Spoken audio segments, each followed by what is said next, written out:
In overall scenarios को देखते हुए बख्शी सर, इस वक्त सवाल आपसे मैं ईरान और IRGC के इस युद्ध अभ्यास के तहत सबसे पहले करना चाहती हूं, क्योंकि क्या वो भी 20 जनवरी से पहले एक बड़े हमले को अंजाम देने की फिराक में है?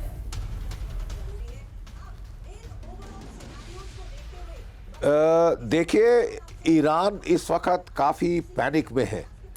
और पैनिक इसलिए कि उसको लग रहा है कि डोनाल्ड ट्रंप आते हैं तो उनकी मुश्किलें बढ़ेंगी।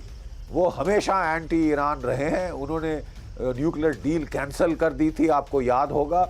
और अब वो अटकलें लगाई जा रही हैं कि इजराइल के साथ मिलकर वो ईरान की न्यूक्लियर फैसिलिटीज़ पे बड़ा हमला करेंगे। ईरान इससे बहुत पैनिक में है, वो तेज़ी से अपना न्यूक्लियर एनरिचमेंट को बढ़ा रहा है।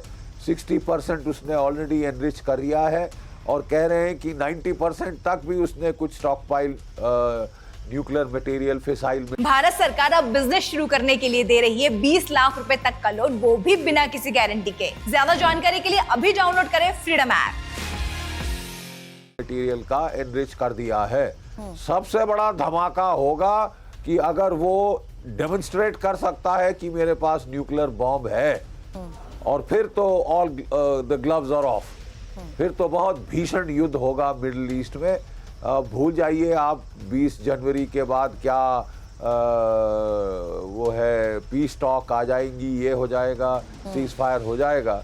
अगर ईरान अपना बचाव के लिए पैनिक में वो न्यूक्लियर वेपन रिवील करता है या धमकी देता है उसको इस्तेमाल करने की, then all bets are off. United States और इजराइल मिलकर उसके न्यूक्लियर फैसिलिटीज पे ताबड़तोड़ हमला करेंगे। इसके जवाब में ईरान ने पहले से ही बहुत सारे मिसाइल्स, अपने फतेह मिसाइल सीरीज जो है ये तैयार रखे हैं।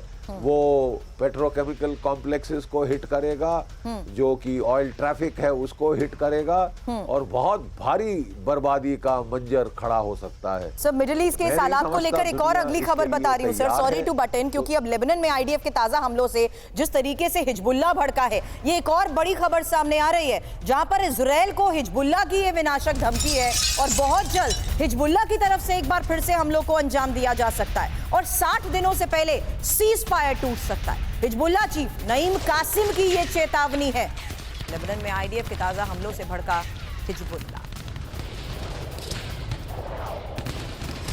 तो हिजबुल्लाह का ऐलान जंग, इसे कैसे समझा जाए, क्योंकि इजराइल और हिजबुल्लाह के बीच जल्द टूट सकता है सीज फायर और 60 दिनों से पहले हमारा धैर्य खत्म हो सकता है। हिजबुल्लाह चीफ नईम कासिम ने इसको लेकर जो चेतावनी दी है उसे भी डिकोड करेंगे। हालांकि लेबनान में IDF की ताजा बमबारी से हिजबुल्लाह भड़क चुका है और बड़े हमलों की तैयारी में हिजबुल्लाह के लड़ाके हैं। नईम कासिम की इस चेतावनी से यह भी साफ हो गया, कासिम सुलेमानी ने रेजिस्टेंस फोर्सेस को मजबूत किया है। नवंबर के अंत में इजराइल और हिजबुल्लाह के बीच सीज फायर हुआ था, उसी को लेकर बहल सर, इसका मतलब भी समझा दीजिए, क्योंकि एक और ऐसा फ्रंट है जहां मिडिल ईस्ट को देखते हुए हिजबुल्लाह अगर एक बार फिर से इजराइल का घेराव करने की कोशिश करता है, ईरान की अपने बड़े स्तर पर तैयारी है, हुती लगातार हमलों को अंजाम दे रहा है। How should we understand this?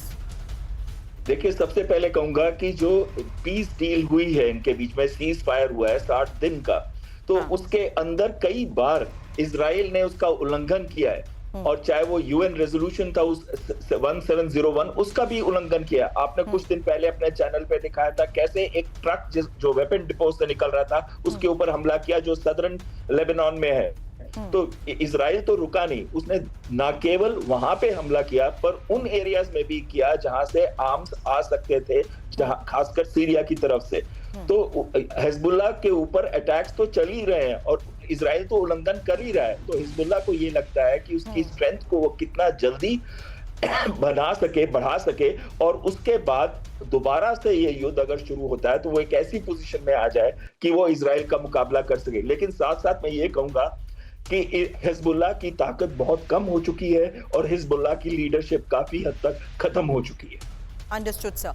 अब एक और बड़ी खबर का रुख कर रही है और दीपक वोरा सर, इस खबर पर आपसे जवाब चाहूंगी, क्योंकि अगर यूक्रेन की तरफ से रूस पर बड़े हमले की तैयारी को लेकर एक रोड मैप तैयार हो चुका है और अगर अमेरिका भी आज के इस हालात को देखते हुए एक बड़ी बैठक बुलाने वाला है, उसी को लेकर आपसे सवाल करूंगी। क्योंकि पहले ये खबर जान लीजिए, रूस पर सबसे बड़े हमले की तैयारी में यूक्रेन है और खबर यह है कि रूस पर 3000 क्रूज मिसाइलों से हमला किया जाएगा और रूस पर 30,000 ड्रोन से यूक्रेन हमला करेगा। नए साल में रूस पर हमले का ये जो रोड मैप तैयार किया गया है, इसी को लेकर खबर सामने आई है, जहां 30,000 ड्रोन से हमला यूक्रेन करेगा और रूस पर 3,000 क्रूज मिसाइल से हमले को लेकर भी खबर बड़ी है।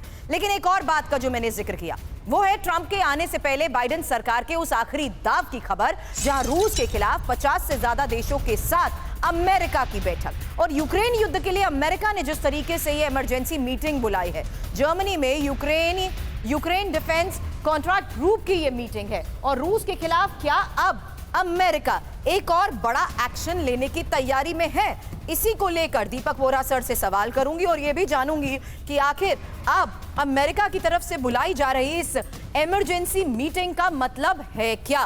क्योंकि खबर क्या है, खबर अभी फिलहाल पॉलिटिको की रिपोर्ट के जरिए जो बड़ा दावा किया जा रहा है वो जानिए। जहां बाइडेन का क्या ये आखिरी दाव है, जहां यूएस की इस इमरजेंसी मीटिंग को लेकर बड़े दावे किए जा रहे हैं, क्योंकि ट्रंप की शपथ से पहले रूस के खिलाफ बड़े एक्शन की इसे तैयारी माना जा रहा है। इंपॉर्टेंट है अगला हफ्ता, जहां जर्मनी में अमेरिका ने ये इमरजेंसी मीटिंग बुलाई है।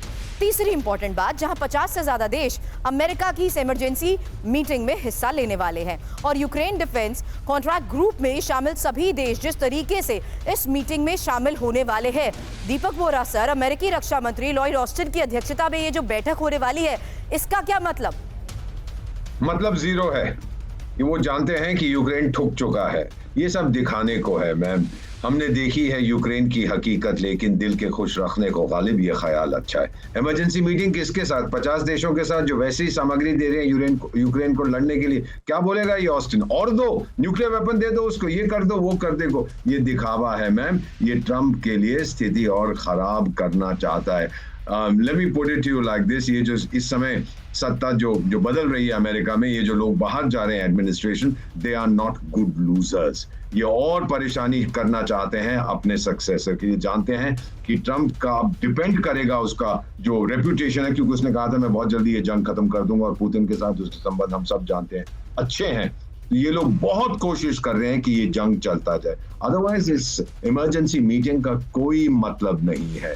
उधर वो रूस के जो समर्थक हैं वो भी इमरजेंसी मीटिंग कर देंगे, हम भी कर देंगे, भूटान भी कर देगा। क्या फायदा इस इमरजेंसी मीटिंग का, अनलेस इतने आपने सैंक्शंस लगाए हैं रूस पे, मानव इतिहास में किसी एक देश पर पहले ही नहीं लगे। और क्या लगे? हवा और सूरज और चांद पे भी आप लगा देंगे सैंक्शन, कुछ नहीं होने वाला। ये सिर्फ दिखाने के लिए है। Understood sir. और इस बात को मैं इसलिए भी अब मानने को तैयार हूं क्योंकि यहां पर एक और बड़ी खबर सामने आई है, जिसके जरिए ये दावा और ये खुलासा किया जा रहा है कि युद्ध शुरू होने से पहले किस तरीके से यूक्रेन को अमेरिका की तरफ से एक बार फिर से हथियार मिले हैं। अब खबर क्या है, हमले से 6 महीने पहले अमेरिका ने ये हथियार दिए और चुपचाप यूक्रेन को कई हथियार दिए गए हैं। हालांकि स्ट्रिंगर्स और जावलिन जैसे हथियार जिस तरीके से यूक्रेन पहुंचाए गए हैं, इसको लेकर क्या दावा किया जा रहा है, डिटेल इनपुट आपके सामने, क्योंकि अमेरिका के विदेश मंत्री एंटनी ब्लिंकन की तरफ से इसको लेकर क्या खुलासा किया गया है ये जानिए। और लॉन्ग रेंज मिसाइल हमलों से अमेरिका को बड़ा खतरा। एक और बड़ी खबर आपको बता रहे हैं, जहां रेशनिक और ओसिना आईसीबीएम से अमेरिका में डर बढ़ता जा रहा है। रूसी आईसीबीएम अटैक हुआ तो मजबूत एयर डिफेंस नहीं, और ट्रंप को आयरन डोम एयर डिफेंस लगाने की भी पेशकश की गई है। ट्रंप के पूर्व मिसाइल पॉलिसी सलाहकार रॉबर्ट सॉफर का ये दावा है।